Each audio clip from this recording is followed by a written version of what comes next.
Since the late 60s, Bacolod Bishop Antonio Fortich referred to Negros as a seething social volcano. Land was monopolized by a few rich families who lived in luxury, while 70% of the population wallowed in poverty, working as underpaid farmhands in sugarcane plantations called haciendas.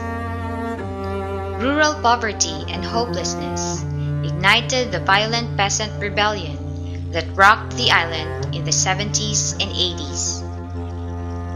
The Marcos martial law government failed to contain the unrest through militarization. Violence was met with more violence.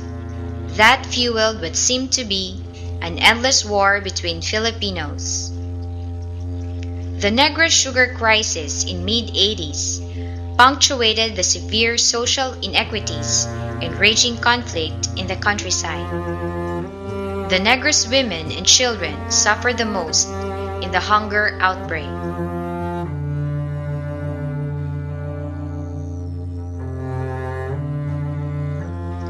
In 1986, the EDSA uprising ended a militarist regime and instituted social reforms. The most important among those was the Comprehensive Agrarian Reform Program, or CARP. It distributed almost 6 million hectares to small farmers nationwide. CARP broke the land monopoly of the few rich by redistributing lands to farm workers in Negros. 161,000 hectares were granted to 118,000 farm workers. There are still 104,000 hectares slated for distribution. However, land distribution was not enough to end the farm workers' miseries. CARP could never be successful without support services. Land can still be lost without paying taxes and amortization. The lack of capital, sustainable technologies, and management capacity were major obstacles to the CARP beneficiaries. The low-skilled farm workers need to be transformed first as farmers by learning how to manage their crops and farms, and eventually as entrepreneurs to make their farming profitable and to be able to support their total household needs.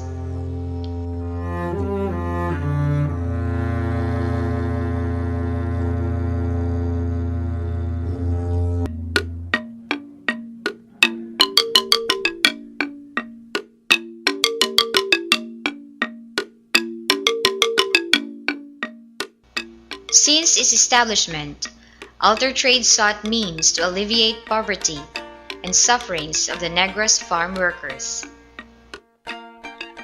Under its program, Sustainable Agriculture for Sustainable Communities, Altertrade facilitated empowerment of agrarian reform beneficiaries through a package of services: affordable credit for production capital, farmers' field schools that study sustainable and diversified farm technologies, management trainings that enable beneficiaries to manage their farms as enterprise and to develop other rural business ventures.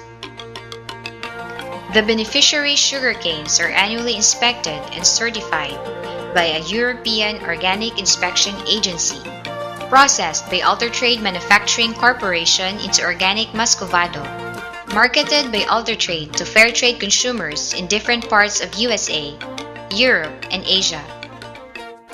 The naturally grown Balangon bananas found their way from Negros marginal farms to the humongous and modern packing facilities of Japanese consumers in Tokyo and Osaka.